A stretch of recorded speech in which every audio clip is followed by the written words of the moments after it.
Wassalatu wassalam ala Rasulillah. Mesdames et messieurs, honorables invités, salam alaikum, bonjour et azulfilaou.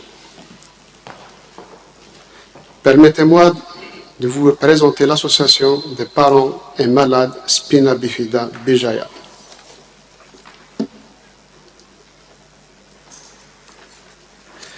Sa création est différée par les étapes qui ont marqué le parcours de cette association, à savoir avant l'année 2012, en 2012, la période 2012-2014, en 2015 et enfin 2016. Premièrement, avant 2012, la maladie n'est connue que par les personnes concernées directement, à savoir les parents de malades et le médecin traitant. Moi-même, j'ai connu la maladie à travers l'Internet. Je n'ai jamais entendu de cette maladie. C'était un flou total. Dans les soins, une grande souffrance. Aucune orientation. Comme si c'était un carrefour. Un grand point d'interrogation. Dans cette diapo, j'ai choisi ici 3 malades Spina Bifida de régions et âges différents. Imam Kaiba, 6 ans. Hamza Medjouj, 11 ans. Tassadith Azouz, 17 ans. En commençant par ma fille Imam, avant sa naissance, on ignorait qu'elle a le Spina Bifida. Les gynécos ne nous ont rien signalé. Et dès sa naissance, al-farh ou l'al-qarh. Juste après 5 jours de naissance, on est allé au CHU de Tizi Ouzou pour consultation. Le destin nous a obligés à rester 4 mois hospitalisés, sans oublier les complications qu'elle avait subies, notamment l'hydrocéphalie, la méningite, les révisions de Val plusieurs fois, et opéré 3 ans après au CHU de Bijaya par notre équipe de neurochirurgie de CHU de Bijaya et Dr Sha'al Salem, venu de France. J'ai presque sillonné toute l'Algérie à chercher des soins à ma fille. Revenons à l'exemple de Hamza. Toujours, Hamza Medjouj, toujours la même chose. Les parents ignoraient que Hamza va naître avec un Spina Bifida. Il est valvé au CHU de Tizi Ouzou à l'âge de 2 mois. Opéré à Annaba, à 500 km d'ici, à l'âge de 18 mois. Une scoliose grave. Présence de calculs vésicaux. Écoulement de la plaie pendant 9 ans. 9 ans écoulement de la plaie. Je vous laisse imaginer le long parcours effectué par ses parents. Enfin, Tassadith, ici présente, Masha'Allah, une adolescente de 17 ans. Toujours et toujours le même parcours et le même obstacle vécu. Opéré du spina à l'âge de 2 ans, au CHU Tizi Ouzou, une vessie neurologique, et ce n'est que 10 ans après qu'elle est hospitalisée au niveau du centre de l'éducation Tiqsraïl, et c'est trop tard. Son rein gauche est altéré, devenu non fonctionnel. À propos de sa scolarisation, c'est avec les moyens modestes de ses parents un grand défi pour eux. L'étape 2012, c'est une date angulaire, marquée par l'ouverture du service de neurochirurgie du CHU au CHU de Bijaya. Ensuite, le lancement du projet de recherche sur le Spina Bifida en partenariat avec les professionnels de santé, le CHU de Bijaya, la DSP et le partenaire social. La période 2012-2014, cette photo nous montre une réunion faite en 2014 en présence du directeur général CHU, le doyen de la faculté de médecine, et des médecins, des parents, de malades et quelques adhérents. Le dur apprentissage du mouvement associatif et sanitaire. C'est qu'après plusieurs réunions que l'association est agréée, on a dû changer le bureau exécutif de l'association 3 fois durant une petite période, pour manque de moyens et d'expérience. On n'a pas de marque théorique. On ne savait pas quoi faire. Quel est le rôle de cette association? Quelles sont les priorités? Chercher des soins, aide matérielle et morale, ou bien la recherche scientifique.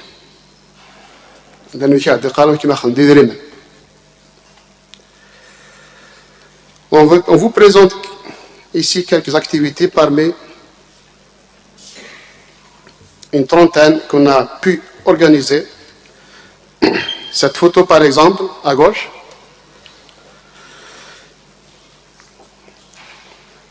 est la première journée de sensibilisation sur le spina bifida organisée par l'association, une journée bien réussie sur tous les plans.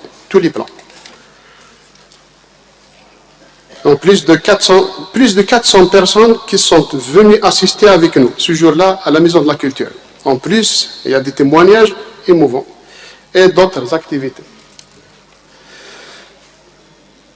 En passant à la période 2015, début de prise en charge, de prise de conscience des parents de malades.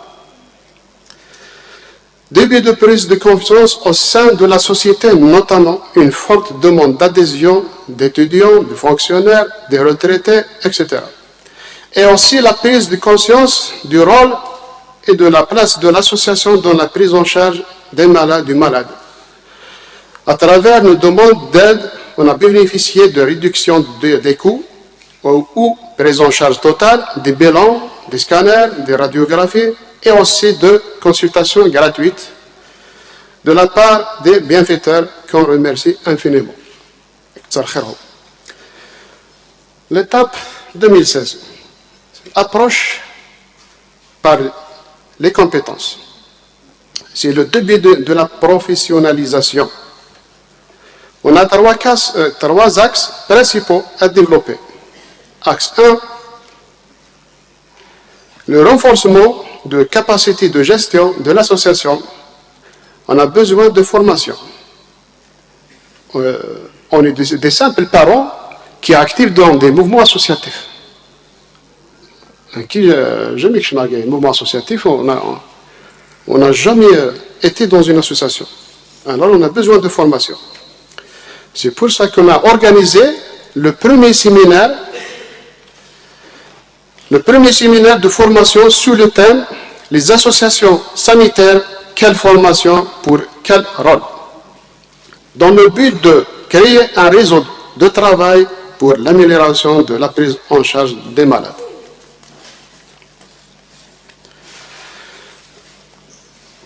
Axe 2, c'est le développement des activités qui devraient être équilibrées et variées dans les différents domaines.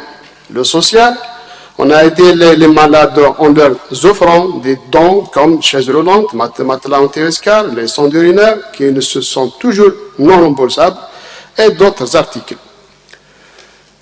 Il y a aussi l'écoute, on écoute les soucis des malades, on les oriente, on les accompagne au CHU. Aussi, il y a des consultations psychologiques, orthophonie, effectuées au sein du siège de l'association. En plus, on a réalisé des campagnes de sensibilisation à travers les masses médias en se déplaçant vers les régions les plus lointaines de la wilaya. Axe numéro 3. Vous voyez des photos réelles qui résument l'effort effectué par nous, les parents, pour réaliser des rampes d'accessibilité aux différentes structures de l'école, notamment la classe, la cantine, les sanitaires adaptés. C'est l'école de Iman où elle est scolarisée. On a essayé de faire des rampes avec nos moyens, on remercie notamment le directeur de l'établissement. Avec nos moyens, on a réussi de réaliser quelques rampes pour l'accessibilité aux 3 points différents. L'objectif de l'association, rendre l'école accessible aux handicapés. L'introduction du thème spina bifida dans la sphère universitaire et scientifique. Je cite les mémoires de fin de cycle réalisées, c'est Madame Abdi Dounia en médical, Bisma Boujit en paramédical, Madame Nassima Taïbi en sociologie de santé, qu'on remercie infiniment. Ou Mazel, le mémoire de psychologie, le mémoire d'architecture, ainsi de suite, d'orthophonie, et de promouvoir l'approche institutionnelle. L'approche institutionnelle, c'est de promouvoir la culture de concertation entre les différents partenaires et intervenants dans la prise en charge du spina bifida.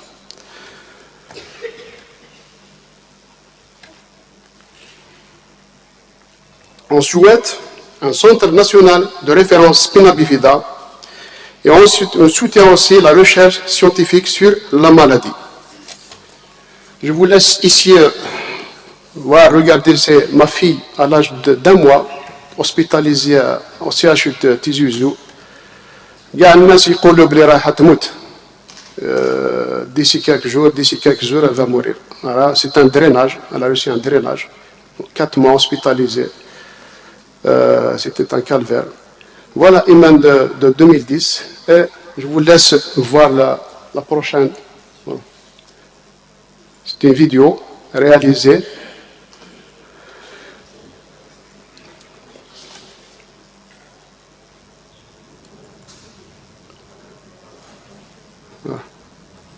Une vidéo.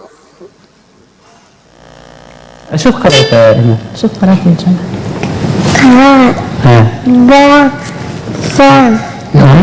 يا رب قرأنا الأنشودة اللي نقدر نقرأت الغربات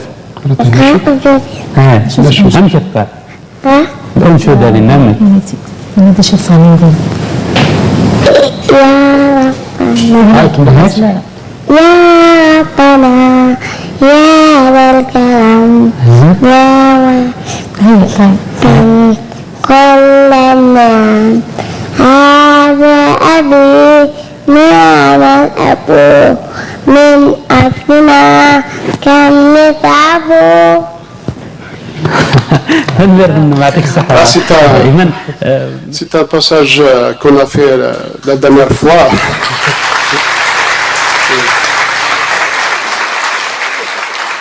C'est le résultat d'un bon travail, une bonne prise en charge adéquate. Et je vous remercie.